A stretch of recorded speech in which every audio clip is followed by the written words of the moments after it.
আমি তো পুলিশকে ওভারটেক করে কোনো কিছু করে পারতেছি না, এদিকে কিডন্যাপাররা আবার পুলিশকে জানাবার মানা করছে। হায় আল্লাহ, কোন পরীক্ষার মধ্যে ফেলালে আমাকে, এখন আমি কি করবো?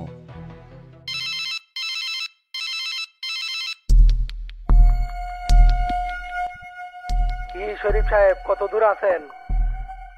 এই তো ভাই 7 মাথা পার হচ্ছি, টেনশন নিয়েন না, পুরো টাকা নিয়ে আসতেছি। টেনশন আমরা করব কেন, সেটা তো আপনি করবেন। আবারও করছি, পুলিশে জানালে কিন্তু আপনার ছেলের লাশ পাবেন। আমি পুলিশকে জানাই নেই ভাই, আমার বেটার যেন কোনো ক্ষতি করেন না, আমি খানদার বলে আসতেছি। আপনার খানদার দেওয়া লাগিচ্ছে না, পুরন বগুড়ার অবদার গেটের এইদিকে আসেন। আচ্ছা আসতেছি, যেটা দেখবেন সেটাই যাবো।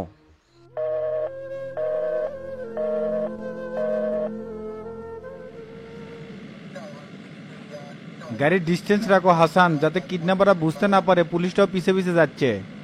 স্যার ওরা যে জোরে যাচ্ছে এমনি ডিস্টেন্স তৈরি হবে, পিছনে আরো দুটা ফোর্স আমাকে কভার দেওয়ার জন্য আসিচ্ছে। শোনো, আমি না বলা পর্যন্ত গুলি চালাবে না, যেরম করে হোক গ্যাংকে ধরাই লাগবি। শরীফ সাহেব যে ভয় পাচ্ছে, কোনো তালগলি প্যাকা ফেলাই নাকি স্যার? টাকা সহ কিন্তু ওই শালা করে ধরা লাগবে। টাকাটা আমাদের কাছে মূল্যবান নয়, বাচ্চাটা সেভ হওয়ার পরে আমাকে অ্যাটাক করা লাগবে। স্যার স্যার ওই লোকের গাড়ি তো খান্দার দিকে যাচ্ছে না, 3 মাথার দিকে যাচ্ছে, পরিকল্পনা চেঞ্জ করলো নাকি? দেখি শরীফ সাহেবের ফোন দেই তো, কাহিনী কি?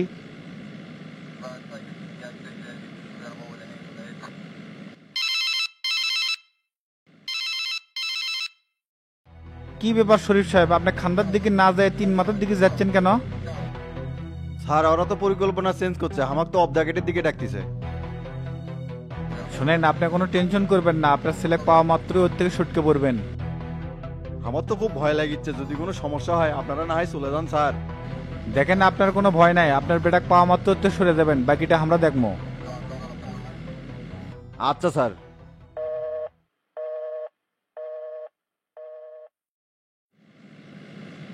স্যার ওরা কি পুলিশের উপস্থিতি টের পেছে নাকি?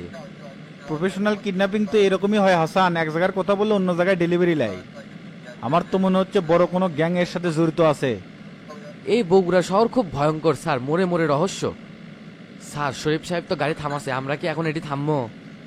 হ্যাঁ হ্যাঁ, এখানে দাঁড়াও, দেখি আগে বিষয়টা।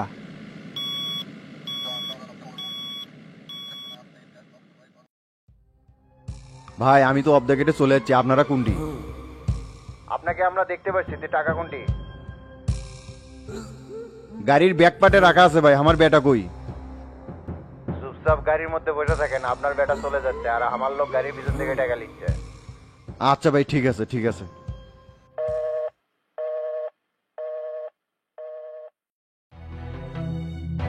স্যার ওই দেখেন একজন লোক গাড়ির পিছ থেকে টাকা নিচ্ছে, চলেন এখনই যা ধরি।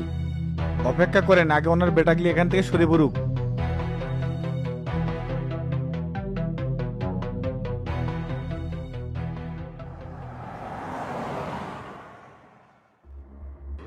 হাসান সাহেব অ্যাটাক, একটাও যেন পালাতে না পারে। এই বেটা ধর ধর ধর ধর, এই হাসান গুলি করো গুলি করো, এই মেয়ে ওই দিক যাও ওই দিক যাও, এই মেয়ে ধরো ধরো ধরো। স্যার ধরছি ধরছি, একটা ধরছি। এই শালাক বাঁধবো, বান্ধে গাড়ি তোলো। স্যার বাকি তো সব পল আছে, খালি একটা কি ধরে বেড়ছি। এটা কোনো কাম হলো হাসান? 5-6 জনের মধ্যে একজনে খালি ধরে বাসো। স্যার ফসকে গেছে, কি করবো, মিশন তো ব্যর্থ হয়নি, এটা দিয়ে বাকি গ্যাংয়ের খোঁজ বার করবো। ধর্মিয়া, তোমরা খালি এলোমেলো গুলি চালাছো, এখন আর কি করার, তাড়াতাড়ি গাড়ি চালাও। Okay sir.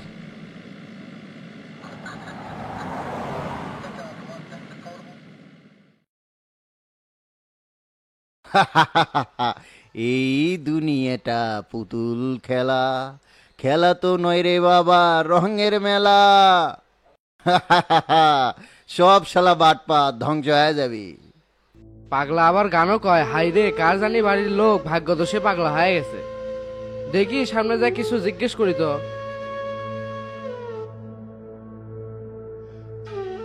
এ পাগলা, তোর বাড়ি কুটি? তোর বাপ পাগলা, তোর 14 গোষ্ঠী পাগলা, এর থেকে সরে যা, না হলে ধ্বংস হয়ে যাবো। হোসে বারে পাগলা তো খেপে গেছে। এ কিছু খাবো?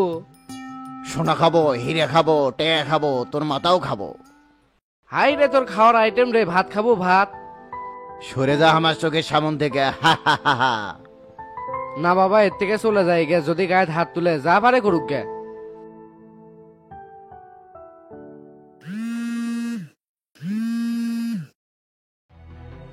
কি খবর মইনুল, আপডেট কি? স্যার ভিকটিমের বাড়ির সামনে মেলাক্ষণ হলে বসে আছি, এখনো তো আসে নাই। ধৈর্য ধরে বসে থাকো, ওই শালা আসবি, এমনি তো কোনো সমস্যা হচ্ছে না তো? পাগল সাজার অভ্যাস আছে তো স্যার, এঙ্গে করে কত আসামি ধরছি, কোনো সমস্যা হচ্ছে না। ঠিক আছে, করা ডিউটি দাও, নওশাদের খোঁজ পাওয়াই লাগবে। Okay sir.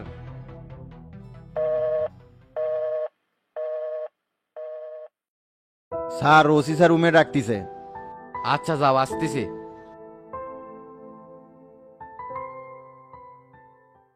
হাসান, নওশাদের কোনো খোঁজ পাওয়া গেল? স্যার আমি তো এই কামিতে লেগে আছি, সোর্সকে ওখানে বসে রাখছি, নওশাদ এখনো বাড়ি ঢোকেনি। এই শালাক ধরতে তো বহুত ধরে ধরা লাগিচ্ছে দেখতেছি। যে মালিক ধরে আনলে মেয়ে কি রিমান্ড রুমে লিস? হ্যাঁ স্যার নিছি, এখন খালি আপনার জিজ্ঞাসাবাদ করার অপেক্ষা। আচ্ছা চলো।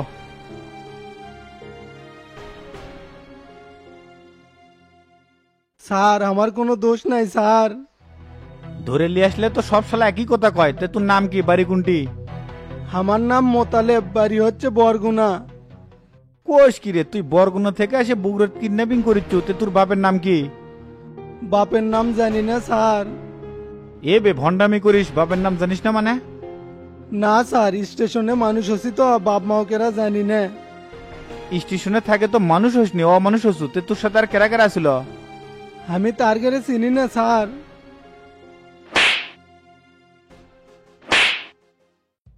এই শালা নাটক করিস, যাকে সাথে কিডন্যাপিং করছো তাকে চিনিস না?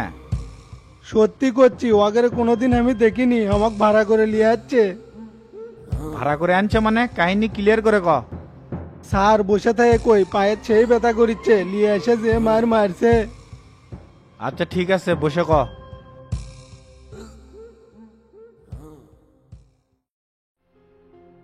এখন কত ভাড়াটা হিসেবে আচ্ছু মানে?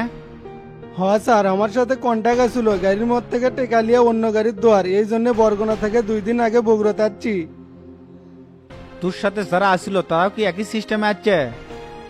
ওয়ার্গের সাথে তো ঠিক মতো পরিচয় হয়নি, কেমনে কমো স্যার। তবে ওরাও যে ভাড়া যাচ্ছে সেটা কথা শুনে বোঝা গেছে। তোদেরকে ভাড়া করছে কেরা? তাক তো চিনি না, ফোনে কন্ট্যাক্ট হচ্ছে, আমি তো এইভাবেই খ্যাপ মেরে বেড়াই। কে রে, তুই তো আরেক সিন্ডিকেট রে, ওই শালার নাম্বার দে। স্যার এসপি স্যার কল দিছে। হাসান, তুমি এই শালার থেকে নাম্বার লিয়ে বাকি কথাগুলো শোনো, আমি এসপি স্যারের সাথে কথা কয়ে আসতেছি।